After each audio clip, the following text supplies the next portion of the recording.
ಆಗಲ್ಲ. ತಪ್ಪೇವು ಆಗ್ಬೇಕಾದ್ರೆ ನಾ ವ್ಯಕ್ತಿ ವಿಕಾಸ ಆಗ್ಬೇಕು, ಅಂಗ ಲಿಂಗ ಆಗ್ಬೇಕು.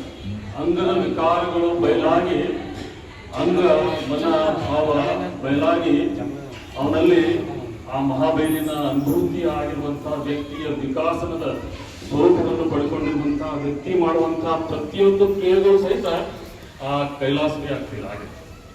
ಹೀಗಾಗಿ ಮೊದಲು ಪ್ರತಿಯೊಬ್ಬರು ಲಿಂಗವಂತರು ಕೊರಳಲ್ಲಿ ಲಿಂಗವನ್ನು ಆಯತ ಸ್ವಾಯತ್ತ ಸನ್ನಿಹಿತನಾಗಿ ಲಿಂಗಾಂಗ ಯೋಗವನ್ನು ತಿಳ್ಕೋಬೇಕು. ಯಾಕಂದ್ರೆ ನಮ್ಮಲ್ಲಿ ಮೂಲಭೂತವಾಗಿ ಲಿಂಗ ಅನ್ನಂತ ಪದನೇ ಅರ್ಥ ಇಲ್ಲ. ಯುಗ ಕಲಿಯುಗಗಳು ಆಕಿಂತ ಮುನ್ನ ಹರಿಗುರುಚಿಗಳು ಹುಟ್ಟು ಸಾಯಕಿನ ಮುನ್ನ ಬಟ್ಟ ಬಯಲು ಬಲಿದು ಒಂದು ಬಿಂದು ಆಯ್ತು. ಬಿಂದುಲಿಂದ ನಾದ